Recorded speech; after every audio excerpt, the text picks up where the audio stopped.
नमस्कार सभी को।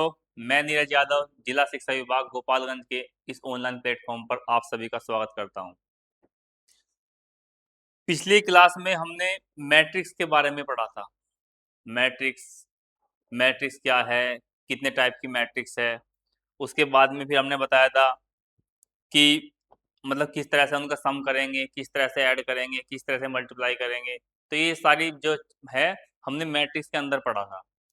अब हमारा जो नेक्स्ट टॉपिक है वो है सिमेट्रिक मैट्रिक्स क्या है, स्क्यू सिमेट्रिक मैट्रिक्स क्या है, ट्रांसपोज ऑफ मैट्रिक्स क्या है, और जो है ट्रांसपोज ऑफ मैट्रिक्स की क्या प्रॉपर्टी है। तो इस पर हम बात करेंगे। दूसरा ये है कि हम जो है ज़्यादा से ज़्यादा कंसेप्ट पे बात करेंगे, मतलब क्वेश्चन कम सोल्व करेंगे, वो कंसेप्ट ज़्यादा फोकस करेंगे। तो पहला इसमें हमारा टॉपिक है आयु का परिवर्त, मतलब ट्रांसपोज ऑफ मैट्रिक्स।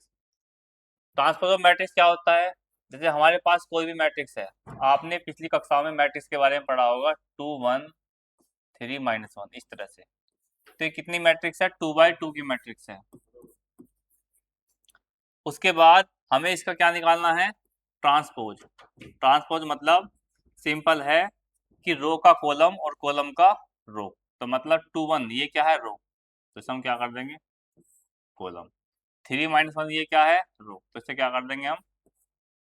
कॉलम। ठीक है। तो ये होगा सिंपल इसका ट्रांसपोज ऑफ मैट्रिक्स, मतलब change row into column. Change row into column and column into रो।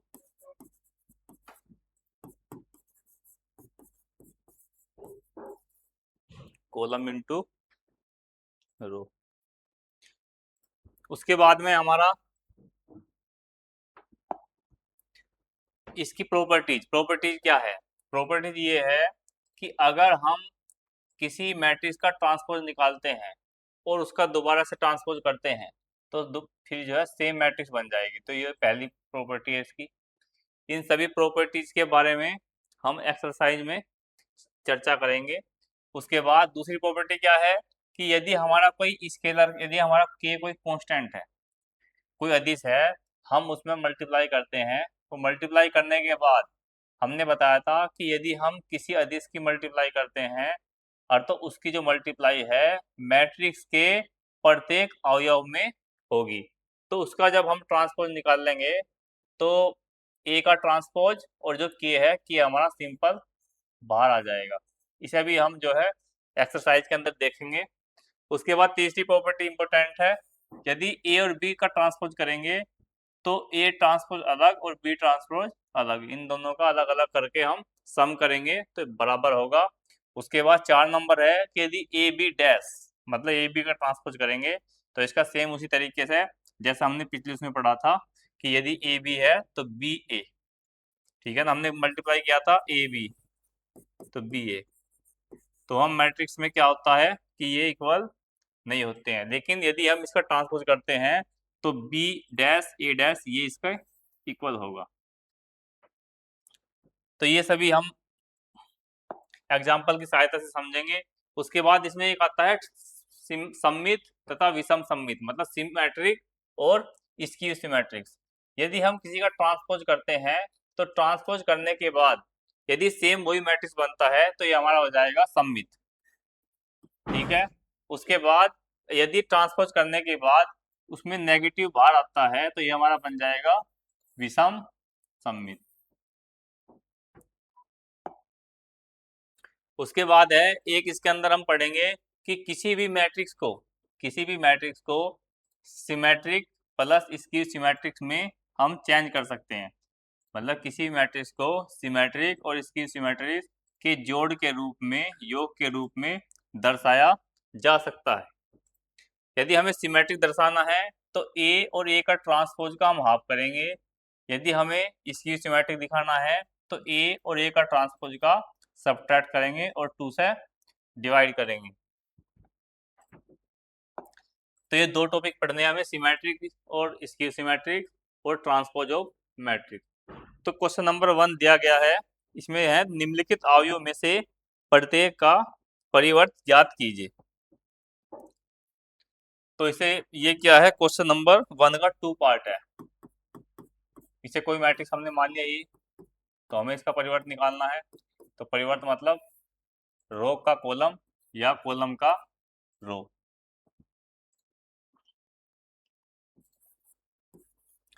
रो का कॉलम, रो का कॉलम या कॉलम का रो, बात एक ही है। उसके बाद अगर इसे हमने बी मान लिया, ये फर्स्ट पार्ट है, तो इसमें सिंपल रो है, तो इसका क्या हो जाएगा, कॉलम। ये एक तरह से रो कॉलम मैट्रिक्स है, तो इस मैट्रिक्स को हम बोल देंगे रो मैट्रिक्स। उसके बाद क्वेश्चन नंबर 2 में दिया गया ए मैट्रिक्स दिया हुआ है, बी मैट्रिक्स दिया हुआ है। अभी थोड़ी देर पहले प्रॉपर्टी नंबर 3 के बारे में हमने बात की थी कि ए और बी का यदि ट्रांसपोज करेंगे तो उनका अलग अलग ट्रांसपोज करने पर यदि हम जोड़ करते हैं तो सेम आता है। तो इसे हमें सिद्ध करना है। ये सेम प्रॉपर्टी माइनस के लिए भी है कि यदि हम माइनस लगाते हैं तो यहाँ भी माइनस होगा। तो फर्स्ट पार्ट में प्लस है, सेकंड पार्ट में माइनस है, तो इसे हम एक सिद्ध करेंगे। तो हम करते हैं पहले ए प्लस बी, ए प्लस बी। तो पहले ए प्लस बी निकाल देते हैं। अब पिछली कक्षाओं में हमने 3 पार्ट हो चुके हैं, तो प्लस करने की प्रैक्टिस आप सभी को हो गई होगी। तो इसमें क्या काम करेंगे, इसके संगत -1 -4 -5, मतलब डायरेक्ट हम कर सकते हैं -1 -4 -5। उसके बाद 2 और 1 3, उसके बाद 3 और -5 -2, उसके बाद 5 और 1 6, उसके बाद 7 और 2 9, उसके बाद 9 और 0 9 और 0 9, उसके बाद -2 और 1 -1,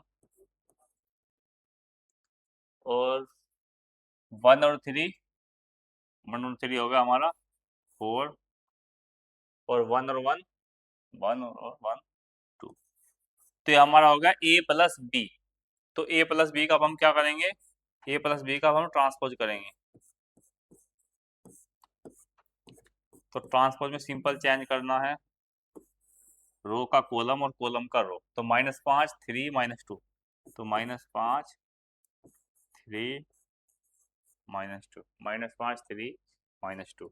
उसके बाद 6 9 9 6 9 9। उसके बाद है -1 4 2 -1 4 2।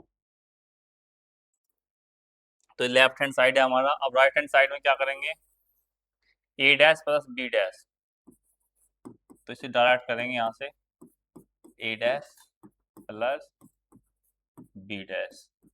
तो ए डैश लिख देंगे, मतलब ए का ट्रांसपोज -1 2 3 -1 2 3 5 7 9 5 7 9 -2 1 1 -2 1 1 -2 1 1।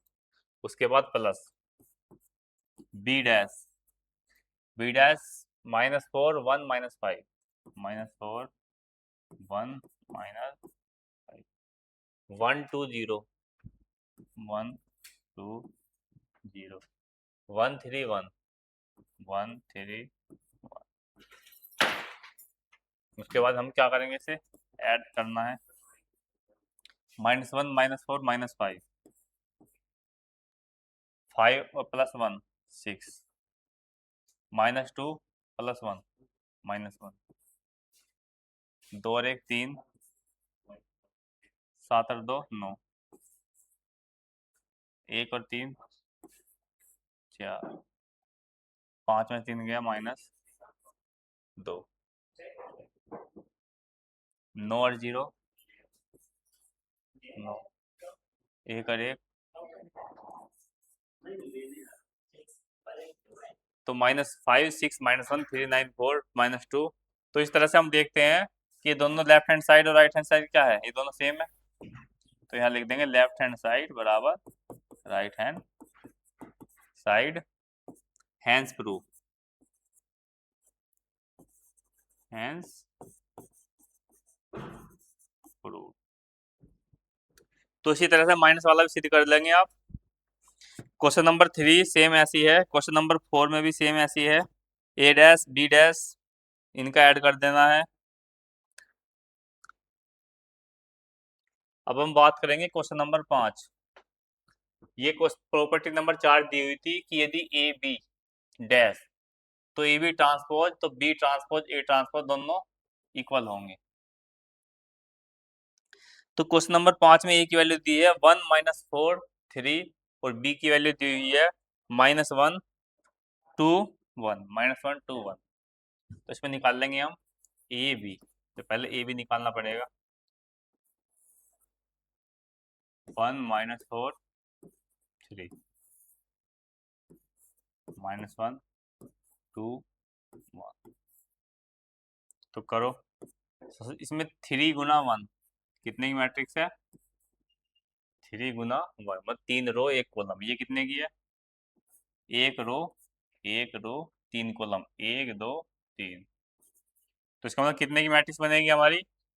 क्योंकि ये बाद का सेम है तो हमारी मैट्रिक्स बनेगी 3 गुना 3। तो हमारी जो मैट्रिक्स बनेगी 3 गुना 3 बनेगी। तो 3 गुना 3 मैट्रिक्स बनाओ। -1 2 1। उसके बाद माइनस माइनस +4 माइनस के 8 माइनस के 4 4 4 4 दूनी 8 माइनस माइनस प्लस 4 एकम 4। उसके बाद -3 -3 3 दूनी 6 और 3 एकम 3। तो 3/3 की मैट्रिक्स है। उसके बाद हमें क्या निकालना है? इसका ट्रांसपोज। हमें निकालना है ए बी का ट्रांसपोज। तो ए बी का ट्रांसपोज का क्या तरीका है? जो रो है रो का कर देंगे कॉलम। तो -1 2 1 -1 2 1 4 -8 -4 4 -8 -4 4 -8 -4 -3 6 3। अब दूसरा क्या है? दूसरा है बी डैश ए डैश। तो एक साइड हम बी डैश ए डैश निकालते हैं। तो बी डैश ए डैश राइट हैंड साइड है ये।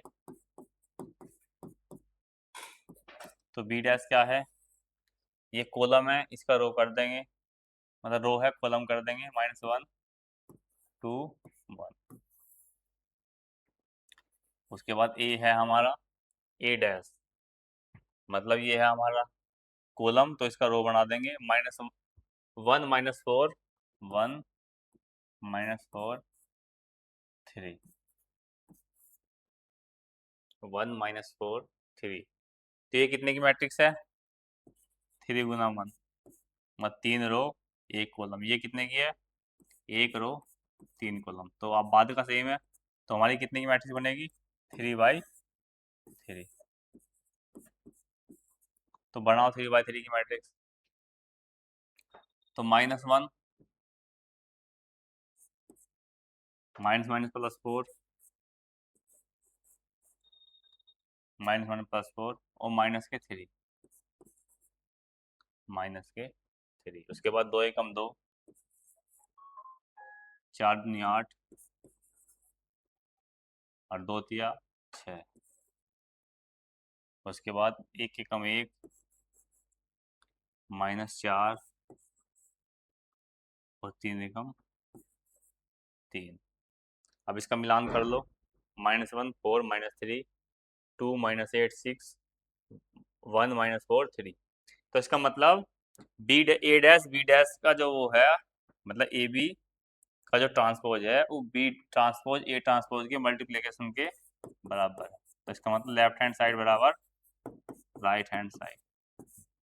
तो बहुत ही सिंपल है, एक सभी का एक एक एग्जाम्पल बता दिया गया है। उसके बाद है क्वेश्चन नंबर 5 का सेकंड पार्ट सेम है, क्वेश्चन नंबर 6 भी सेम है। उसमें क्या है, ए और ए का ट्रांसपोज का आइडेंटिटी दिखाना है। तो आइडेंटिटी में आ जाएगा, ट्रिग्नोमेट्री का रूल लगेगा। उसके बाद हमारा आता है क्वेश्चन नंबर 7। क्वेश्चन नंबर 7 में दिया गया है ए कोई मैट्रिक्स है। फर्स्ट पार्ट में हमें सिद्ध करना है कि ए मैट्रिक्स सममित आयु है, मतलब ये सिमेट्रिक है। सिद्ध करना है कि ये क्या है, सिमेट्रिक है। और सिमेट्रिक्स के लिए क्या करना पड़ेगा, तो हम करेंगे ए ट्रांसपोज। यदि ए ट्रांसपोज किसके बराबर है, ए के, तो इसका मतलब सिमेट्रिक है, वरना सिमेट्रिक नहीं है। तो निकाल लो ए ट्रांसपोज। तो 1 - 1 5, 1 - 1 5, -1 2 1, -1 2 1, 5 1 3, तो ये होगा 5 1 3, 5 1 3। अब इसे मिलाओ, 1 - 1 5, 1 - 1 5, -1 2 1, -1 2 1, 5 1 3, तो सेम है। तो इसका मतलब ए का ट्रांसपोज किसके बराबर है, ए के बराबर। तो इसमें लिखते हैं हैंस, ये आता है ए एक सिमेट्रिक है, hence A is symmetric, hence A symmetric matrix, hence A is symmetric matrix. उसके बाद सेकंड पार्ट में क्या है, सेकंड पार्ट में इसका ट्रांसपोज करेंगे। तो ट्रांसपोज करेंगे तो 0 1 -1, -1 0 1, मतलब रो का हम क्या करेंगे, कॉलम, और रो का कॉलम। तो 1 -1 0। अब देखते हैं कि ए डैश ए के बराबर है या 0 या -1 या -1 या 1 या -1 या +1 या +1 या -1 या +1 या -1। तो अगर हम माइनस कॉमन लेते हैं यहाँ पर, तो यहाँ पे 0 0 सेम रहेगा, यहाँ माइनस हो जाएगा, जहाँ माइनस है वो प्लस हो जाएगा। ठीक है, -1 की जगह +1, 0 -1 -1, मतलब माइनस की जगह +1 0। अब मिलाओ, तो 0 0 1 -1, 0 1 -1। ठीक है, यहाँ माइनस हमने कॉमन लिया ना यहाँ पे, तो यहाँ प्लस होगा ना। उसके बाद यहाँ माइनस, यहाँ माइनस हमने कॉमन लिया तो यहाँ माइनस होगा, यहाँ माइनस की जगह प्लस, यहाँ माइनस हमने कॉमन लिया तो यहाँ प्लस होगा, यहाँ माइनस का मतलब यहाँ माइनस। तो मतलब इसके अकॉर्डिंग मानना है, क्योंकि इसमें से माइनस कॉमन ले रहे हैं। तो अब मिलाओ इसे, 0 1 -1, -1 0 1, 1 -1 0। तो इसका मतलब ये क्या आ गया दोबारा से, ए, और माइनस है पहले से ये। तो इसका मतलब ये हुआ कि जो ए ट्रांसपोज है वो सिंपल ए के बराबर नहीं है, बल्कि माइनस हमें बाहर लेना पड़ेगा। तो इसमें हम क्या करेंगे, तो ये किसकी प्रॉपर्टी है, ए डैश बराबर माइनस ए, ये है स्क्यू सिमेट्रिक्स। तो लिख देंगे अतः ए एक विषम सममित, ए एक विषम सममित आयु है। ये बहुत ही आसान है, 12th क्लास का सबसे आसान चैप्टर है एक्सरसाइज इसमें। उसके बाद है सिमेट्रिक स्क्यू सिमेट्रिक्स के बारे में हमने बताया था। एक हमारा टॉपिक और बचा है कि किसी मैट्रिक्स को हम सम कैसे लिखेंगे। जैसे इसमें क्वेश्चन नंबर 9 दिया गया है,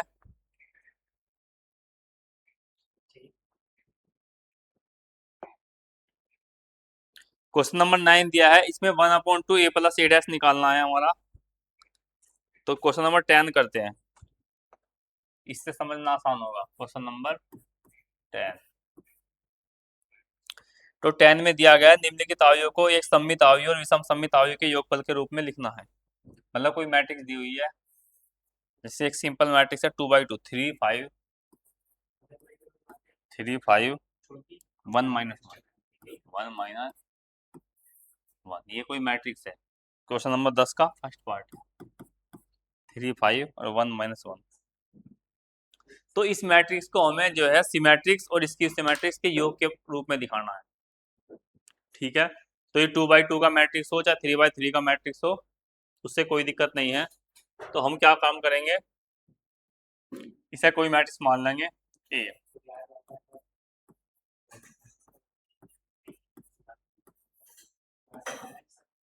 उसके बाद हम इसमें सबसे पहले क्या काम करेंगे, ए डैश।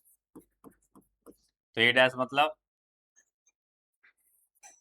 3 5 1 -1। ठीक है, तो हम क्या काम करेंगे, पहले ए प्लस ए डैश का सम करेंगे और इसका हाफ। तो हमारा आ गया ये कितना है, मैट्रिक्स लिख लेते हैं डायरेक्ट इसे। तो ये है हमारा 3 और 8 डैश, यहाँ पे लिख देंगे 3 और 3 9 6 5 और 1, ये हमारा हो गया 6 5 और 1 6 और -1 -1 -2। तो 2 से डिवाइड कर दे, 2 3 जा 6 2 3 जा 6 2 3 जा 6 और 2 से 2 कट गया -1। ये हो गया सिमेट्रिक मैट्रिक्स। चाहे इसे बनाकर देख लो, रो का कॉलम बनाओ और इस रो का कॉलम। तो इसका मतलब ये मैट्रिक्स कैसी है, सिमेट्रिक मैट्रिक्स।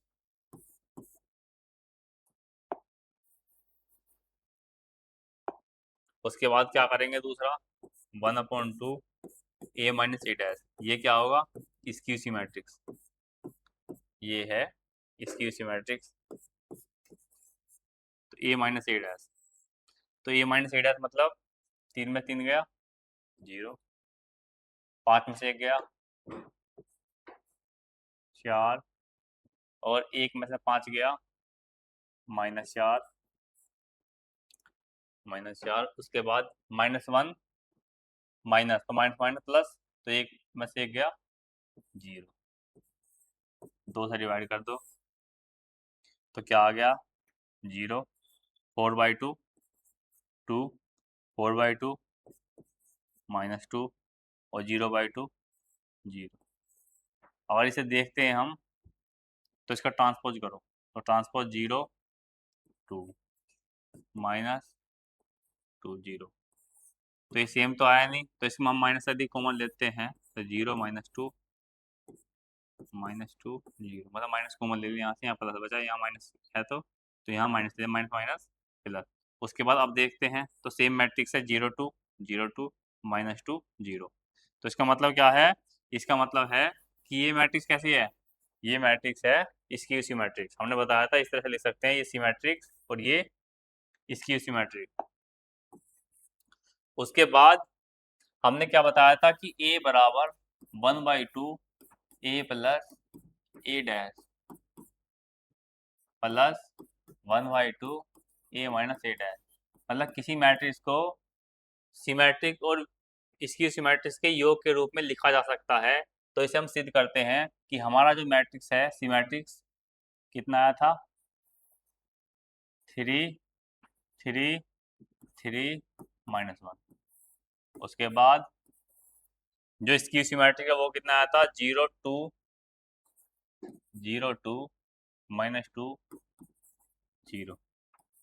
इन्हें ऐड कर लेते हैं, ऐड करने के बाद 3 और 0 3 3 और 2 5 3 और 2 3 में 2 गया 1 और -1 0 -1। अब देख लो ये मैट्रिक्स क्या आ गया, ये मैट्रिक्स। तो इसका मतलब इस मैट्रिक्स को सिमेट्रिक और स्क्यू सिमेट्रिक के योग के रूप में लिखा जा सकता है। यदि किसी भी मैट्रिक्स को सिमेट्रिक और स्क्यू सिमेट्रिक लिखना हो तो हमें इस फॉर्मूले का यूज करना है। सिमेट्रिक्स के लिए a प्लस ए डैश मतलब a का ट्रांसपोज उसका हाफ करना है, और स्क्यू सिमेट्रिक्स के लिए इनके डिफरेंस का हाफ करना है। तो इस तरह से किसी मैट्रिक्स को सिमेट्रिक और स्क्यू सिमेट्रिक के योग के रूप में लिख सकते हैं। उसके बाद में है 3.3 में यही दिया हुआ है। एक है हमारा क्वेश्चन संख्या 11 और 12 ऑब्जेक्टिव। इसमें दिया गया है ए और बी समान कोटि के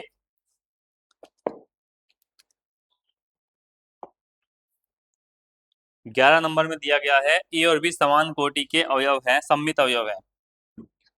तो ए बी माइनस बी ए क्या होगा?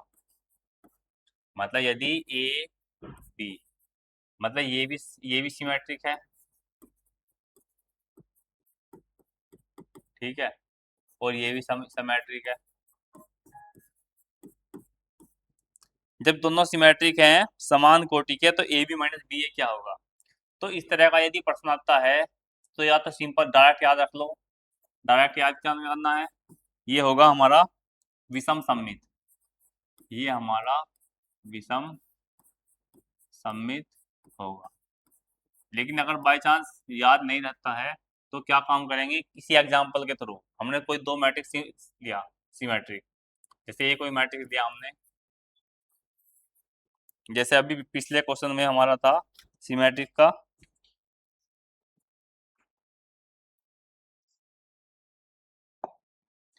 ये सिमेट्रिक आया था हमारा 3 3 3 -1। तो इसमें था 3 3 3 -1, क्योंकि रो का कॉलम और कॉलम का रो। तो ये सिमेट्रिक मैट्रिक्स है कोई। दूसरा कोई सिमेट्रिक मैट्रिक्स हमने बी ले लिया, यहाँ 3 की जगह 2 कर दिया, तो ये भी क्या है? Symmetric matrix. अब इसका ए बी और बी निकालते हैं। ए बी निकालते हैं इसका। तो 3 3 3 -1। बी निकालते हैं 2 2 2 -1। इनकी मल्टीप्लाई वही फॉर्मूला है, 3 दूनी 6 और 3 दूनी 6। उसके बाद 3 दूनी 6 और माइनस 3 दूनी 6 और -3, 3 दूनी 6 और -2। उसके बाद 3 दूनी 6 और minus minus plus 1, minus minus plus 1। 6 6 12, 6 में 3 गया 3, 6 में 2 गया 4, 6 1 7। सेम इसी तरह से बी ए निकालते हैं। अगर कहीं भी कुछ ही प्रॉब्लम है तो आप इस तरह से सोल्व कर सकते हैं, 2 2 2 -1। उसके बाद ए है हमारा 3 3 3 -1।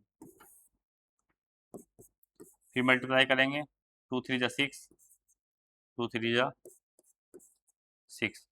उसके बाद 2 3 जा 6 और माइनस के 2। उसके बाद 2 3 जा 6 और माइनस के 3। उसके बाद 2 3 जा 6 और माइनस माइनस प्लस 1। तो ये हमारा कितना बन गया? 6 6 12,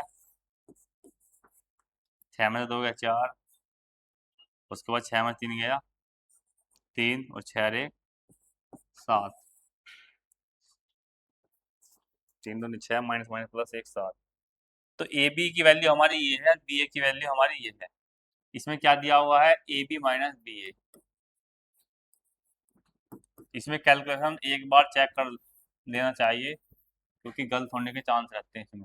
तो ए बी की वैल्यू कितनी है? 12 3 4 7, 12 3 4 7, और उसकी है 12 4 3 7, 12 4 3 7। तो 12 में से 12 गया 0, 3 में से 4 गया माइनस के 1, 4 में 3 गया 1 और 7 में 7 गया 0। अब इसका जो है ये इसका इसका ट्रांसपोज करके देखते हैं। A B minus B A dash का ट्रांसपोज करो तो कितना बनेगा, 0 -1 1 0। तो यार देखो ये ए बी माइनस बी ए जब ट्रांसपोज करेंगे क्या ये सेम है, तो ये सेम नहीं है, तो माइनस कॉमन लो यहाँ पे, तो 0 यहाँ -1 हो जाएगा, यहाँ -1 बाहर आ गया तो यहाँ +1 बचा, 0 का 0। तो अब सेम है एकदम, 0 -1 1 0, तो इसका मतलब माइनस बाहर आ गया और ये किसकी वैल्यू है, ए बी माइनस बी ए। तो कहने का मतलब ए बी माइनस बी ए का जो ट्रांसपोज है वो ए बी माइनस बी ए के इक्वल नहीं आया है, क्योंकि इसमें माइनस कॉमन हमें लेना पड़ा। तो इसका मतलब क्या है, इसका मतलब ए बी माइनस बी ए कैसा है, विषम सममित अवयव होगा। तो क्वेश्चन नंबर 11 का हमारा जो आंसर है ऑब्जेक्टिव में ए ऑप्शन है, ए ऑप्शन है इसका। तो या तो याद रख लो डायरेक्ट, या फिर इस तरह से बना सकते हैं। क्वेश्चन नंबर 12 में दिया गया है ए प्लस ए डैश बराबर ए, तो अल्फा की वैल्यू बतानी है। इसमें ट्रिग्नोमेट्री का यूज करना है, इसमें ट्रिग्नोमेट्री का यूज करना है, इसे नोट कर लो पीछे से।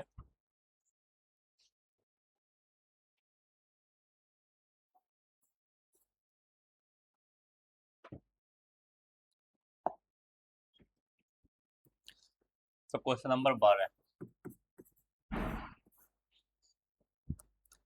ए बराबर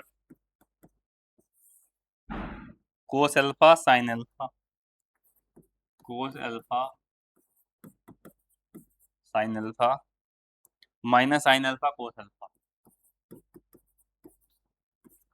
ये ऑब्जेक्टिव में क्वेश्चन पूछा जा सकता है। हमें निकालना है ए प्लस ए डैश बराबर कितना दिया हुआ है, आइडेंटिटी, तो अल्फा की वैल्यू बतानी है, अल्फा क्वेश्चन मार्क, तो कर दो। तो ए प्लस ए डैश, तो यहाँ लिख दो कोस अल्फा, डायरेक्ट लिख देते हैं, माइनस साइन अल्फा, उसके बाद sine alpha cos alpha plus A dash, मतलब ए डैश मतलब ट्रांसपोज, तो cos alpha minus sine alpha और साइन अल्फा कोस अल्फा बराबर कितना है, आइडेंटिटी, मतलब 2/2 की मैट्रिक्स है तो 2/2 की मैट्रिक्स बना लेंगे।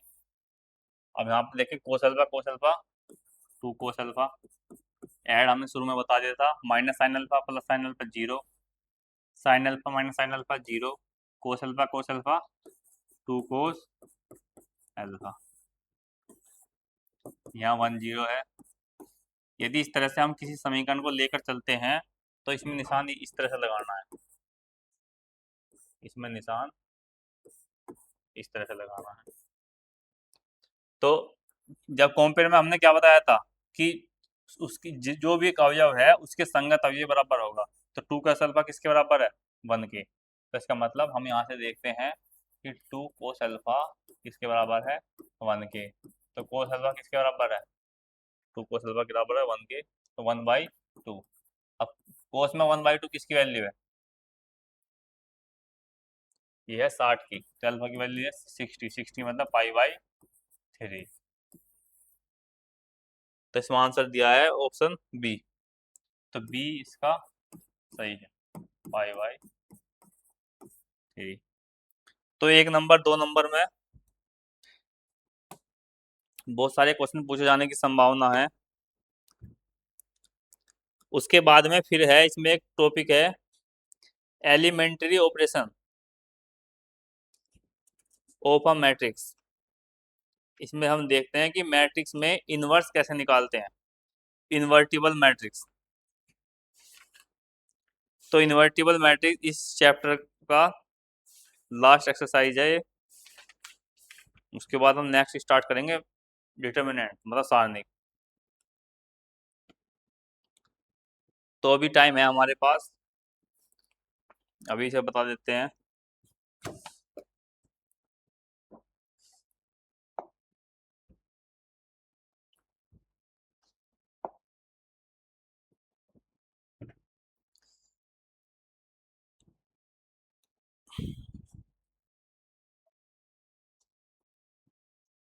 जैसे हमने कोई दो मैट्रिक्स है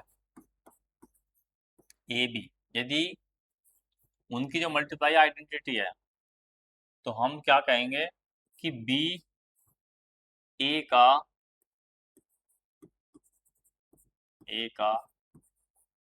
वैध क्रम है, बी ए का वैध क्रम है। उसके बाद या ए बी का वैध क्रम है, या ए बी का वैध क्रम है। वैध क्रम निकालने के लिए एक डायरेक्ट फॉर्मूला है आसान सा, लेकिन क्योंकि यहाँ पे क्या निकालना है, एलिमेंट्री ऑपरेशन, क्योंकि यहाँ पे क्या निकालना है, एलिमेंट्री ऑपरेशन, तो एलिमेंट्री ऑपरेशन के द्वारा इसे सोल्व करना है, तो उसी मेथड से हम करेंगे। ये क्या है, इसमें 3 तरह की प्रॉपर्टी है, 1 2 3। ये प्रॉपर्टी रो में भी लगेगी और ये प्रॉपर्टी कॉलम में भी लगेगी।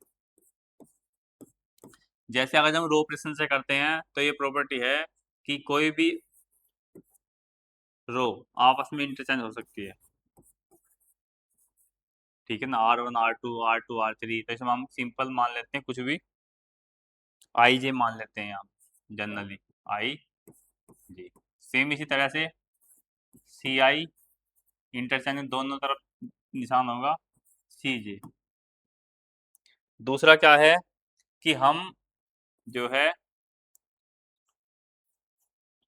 किसी भी उसमें मल्टीप्लाई कर सकते हैं, जैसे सपोज करो आर आई सी आई है, नहीं यहाँ तो आर की बात कर रहे हैं हम। जैसे कोई रो है, इसमें हम किसी भी संख्या की गुना कर सकते हैं, कोई भी हमने के मान लिया तो इस तरह से गुना भी कर सकते हैं, किसी भी उसकी गुना कर सकते हैं, तो उससे मैट्रिक्स पर कोई प्रभाव नहीं पड़ेगा। उसके बाद है हमारा कि यदि हम क्या काम कर सकते हैं, मतलब उसमें ऐड भी कर सकते हैं इस तरह से, जैसे हमारा कोई आर आई है और मुझे क्या काम करना, उस आर आई में हम किसी को ऐड भी कर सकते हैं, वो भी कांस्टेंट लेकर, तो मतलब मल्टीप्लाई भी कर सकते हैं, उसमें सिंपल भी ऐड कर सकते हैं, मल्टीप्लाई भी ले सकते हैं, कोई कांस्टेंट 1 2 3 कुछ भी, और कोई दूसरी रो, बाई चांस दूसरी रो जे मान लिया। इसी तरीके से सी आई, उसमें हम जो है उसमें हम ऐड कर सकते हैं, किसी की मल्टीप्लाई करने के बाद कोई के मान लिया और सी जे। तो ये 3 एलिमेंट्री ऑपरेशन है, इसकी सहायता से हम इन्वर्टिबल मैट्रिक्स मतलब इन्वर्स निकाल सकते हैं, ठीक है।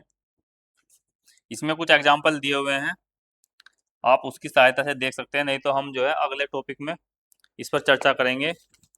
और ये हमारा अंतिम एक्सरसाइज होगी इस चैप्टर की। तो इस चैप्टर में आपने देखा कि ज़्यादातर जो है कंसेप्ट बेस्ड क्वेश्चन है, मतलब क्वेश्चन थोड़ा लेंथी है लेकिन आसान है। आपको क्या है, कोशिश करनी है कि एक मेथड का कम से कम 3 या 4 सवाल करने हैं, जिससे जो है वो मेथड एकदम क्लियर हो जाए, ठीक है ना। उसके बाद जो है क्वेश्चन को करना आसान होगा। तो इसी के साथ आज हम अपनी क्लास खत्म करते हैं। धन्यवाद।